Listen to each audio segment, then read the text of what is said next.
রাতে গান শুনতে শুনতে যারা ঘুমায় দুনিয়াতে তিনটা আযাবের যে কোনো একটা তারা পেয়ে মৃত্যুবরণ করে। এটা মারাত্মক একটা বিষয়। রাসূলের কয়েকটা হাদিস দ্বারা এটা বোঝা যায়। দেখবেন অনেকেই রয়েছে রাতে যখন ঘুম ধরে না, স্যাড সং বিভিন্ন ধরনের গান ছেড়ে এরা রাতের বেলায় ঘুমাতে যায়। অনেকে রয়েছে প্রেম করে সেকা টাকা খায়। অনেক যুবক ভাই তারা ঘুমাতে যাওয়ার আগে দেখবেন বিভিন্ন ধরনের হিন্দি স্যাড সং গুলা লাগাইয়া এরপর তারা ঘুমাইতে যাচ্ছে চোখের পানি ফেলতে ফেলতে। এই অবস্থায় যদি আপনি মারা যান, আল্লাহর হাবিব জানিয়েছেন তাহিউনা কামা তামাতুন, তুমি যে অবস্থায় মারা গিয়েছো কিয়ামতের এই কঠিন ময়দানে আল্লাহ রাব্বুল আলামিন তোমাকে ওই অবস্থায় উঠাইয়া দিবে। এবং কি আল্লাহর হাবিব সাল্লাল্লাহু আলাইহি ওয়াসাল্লাম জানিয়েছেন কেউ যদি গান শুনতে শুনতে মারা যায় এটা কত মারাত্মক।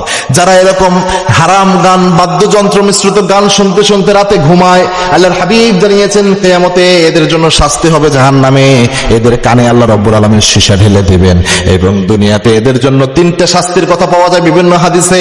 এক নাম্বার, এই যে শাস্তিটা এদের হতে পারে আল্লাহর হাবিবের হাদিস দ্বারা বোঝা যায় এদের চেহারাকে আল্লাহ বিকৃত করে দেয়। এদের যে সুন্দর চেহারাটা থাকে, লাকাদ খালাকনাল ইনসানা ফি আহসানি তাকওয়িম, আল্লাহ যে সৌন্দর্য দিয়ে তাদের বানায় এই চেহারাটা বিকৃত একটা ভাব চলে আসে যারা রাতে গান শুনতে শুনতে ঘুমাতে যাওয়ার একটা অভ্যাস যাদের মধ্যে রয়েছে। এটা মারাত্মক বিষয়। আপনি দেখবেন বর্তমানে অনেকের চেহারা কিন্তু বিকৃত হয়ে যায়। এই একটা আযাব কিন্তু অনেককে আল্লাহ দিয়ে দেয়। এই কাজটা যেন আমরা না করি ভাই, মারাত্মক একটা বিষয়। দুই নাম্বার হচ্ছে অনেকে এটা ভূমিধসের শিকার হয়ে জমি থেকে বিদায় হয়ে যায়। ভূমিধস, ভূমিকম্প এগুলো শিকার হয়ে জমি থেকে বিদায় হয়। তার মানে ভূমিকম্প হচ্ছে মানে এই অপরাধ করতেছে ব্যাপারটা এমন না। তবে ভূমিকম্পের একটা কারণ এটা যে মিউজিকের প্রসারতা বেড়ে যাওয়া।